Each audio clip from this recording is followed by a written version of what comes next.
Vice President Joe Biden is the highest-ranking US official to visit Ukraine since the crisis erupted last year. He offered the new Kyiv government financial and technological support. While the trip is seen as a largely symbolic show of support, Biden had strong words for Russia. But now it's time for Russia to stop talking and start acting. Act on the commitments that they made. To get pro-Russian separatists to vacate buildings and checkpoints, accept amnesty, and address their grievances politically. At the pro-Russian protest site in the regional capital Donetsk, Vice President Biden's visit to Kyiv was met with skepticism.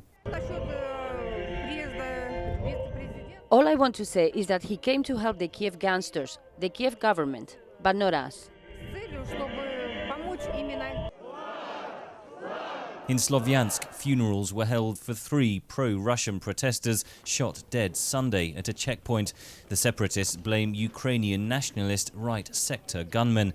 Kiev authorities accused Russian special forces of staging the murders. Washington has called on Moscow to live up to the commitments made in Geneva last week and put more pressure on the protesters to vacate state buildings. Russia denies any involvement in the protests.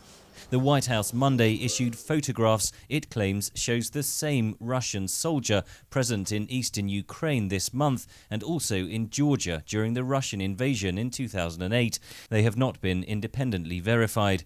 State Department spokeswoman Jen Psaki. There's a strong connection between Russia and the armed militants that we've seen in eastern Ukraine and Crimea and other places. So this is more just further photographic evidence of that.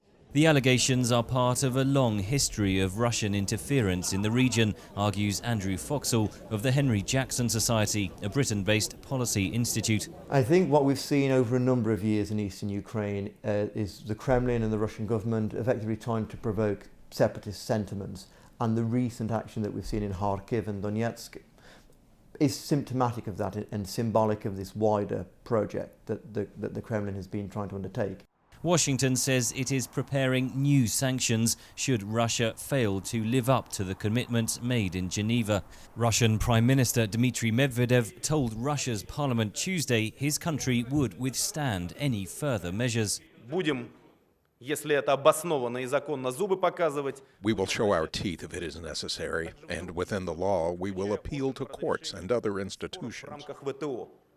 NATO is also showing its teeth.